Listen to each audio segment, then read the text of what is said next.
उत्तराखंड में लगातार बरस रही बारिश और उससे पैदा हो रही आपदा की आशंका ने लोगों की चिंता बढ़ा दी है। पहाड़ों में भूस्खलन, सड़क अवरोध और नदी नालों के उफान ने हालात मुश्किल बना दिए हैं। इन्हीं हालातों को देखते हुए मुख्यमंत्री पुष्कर सिंह धामी हल्द्वानी पहुंचे, जहां उन्होंने सर्किट हाउस में कुमाऊं मंडल के सभी अधिकारियों के साथ बड़ी समीक्षा बैठक की। इस अहम बैठक में आपदा प्रबंधन से लेकर राहत बचाव की रूपरेखा तक हर पहलू पर चर्चा हुई।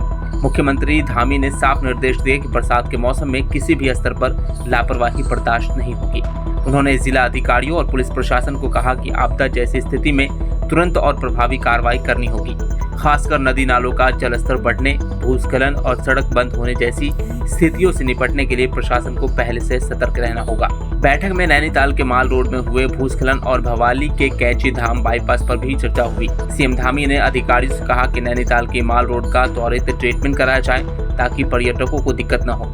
वहीं बरसात खत्म होने के बाद सड़कों को गड्ढा मुक्त बनाने का काम युद्ध स्तर पर शुरू करने के निर्देश दिए गए। धामी ने यह भी कहा कि आपदा के चलते कितना नुकसान हुआ, इसका सही आकलन किया जाए और प्रभावित लोगों को मुआवजा जल्द से जल्द दिया जाए। उन्होंने साफ कहा कि आपदा की घड़ी में प्रभावित लोगों को सुरक्षित स्थानों पर ले जाना और उन्हें समय पर राहत उपलब्ध कराना सरकार की सर्वोच्च प्राथमिकता है। आपदा में जो क्षति हुई है उस क्षति का जल्दी से जल्दी जो है क्षतिपूर्ति की जाए और सभी विभाग युद्ध स्तर पर काम करें, इस पर एक्शन करें और जहां ज़रूरत है ग्राउंड जीरो पर जाएं, जीरो पर जाकर उसका रास्ता निकालें। और भारत सरकार की भी टीम आई थी, उसने भी आकलन किया है, सभी जनप्रतिनिधियों ने भी अपनी बात रखी है। हमारा प्रयास है कि जल्दी से जल्दी सभी आपदा में जो नुकसान हुआ है वो उसको ठीक किया जाए, नवनिर्माण पुनर्निर्माण किया जाए।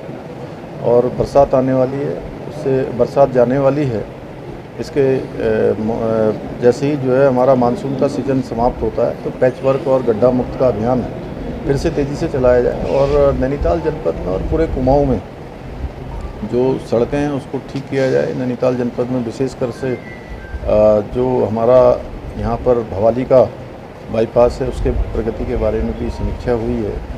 माल रोड पर काम होना है, बलिया नाला, हमारा कोसी, नंदौर, डोला, इन पर जो भू कटाव प्रत्येक वर्ष हो रहा है उस पर चिंता की गई है और जो है हम लोगों ने समीक्षा में ये निर्देश दिए हैं अगले साल के लिए पूरा इसका ड्रेजिंग का एक प्लान बनाया जाए।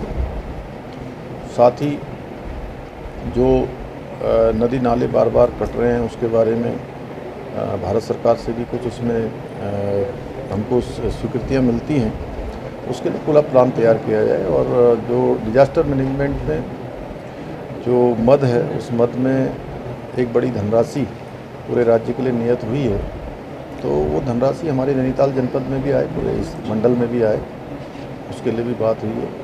साथ में जो हमारा नुकसान हुआ है भारत सरकार की टीम ने किया है, उस क्षति का आकलन करके जल्दी से जल्दी अपनी रिपोर्ट बनाकर इसमें किसी तरह की लापरवाही में कोई कार्रवाई की है? हाँ बिल्कुल, एक दो जगह पर ऐसी बात भी आई है। मैंने यहाँ पर कुमाऊं हमारे कमिश्नर और जिलाधिकारी को कहा है कि जो भी इसके लिए उत्तरदायी हैं उनके खिलाफ कार्रवाई की। कुछ लोग लापता भी ऐसी उनको ढूंढने के लिए प्रयास किया नहीं, जहाँ पर भी जो आपदा का काम है वो युद्ध स्तर पर चलाया जाएगा, वो रुकने वाला नहीं है। और अभी आने वाले समय में कुछ दिनों तक, जब तक पूरी तरह से मानसून समाप्त नहीं हो जाता है तब तक सभी को अलर्ट मोड में रहना है, सभी को एक दूसरे के साथ समन्वय बनाकर काम करना है। यहाँ पर जो स्पोर्ट्स कॉलेज के लिए भी जो है जो हमारा स्पोर्ट्स यूनिवर्सिटी के लिए जो ज़मीन है उस ज़मीन में कुछ थोड़ी सी औपचारिकता रही है। हमारा प्रयास है कि उसको भी जल्दी से करेंगे।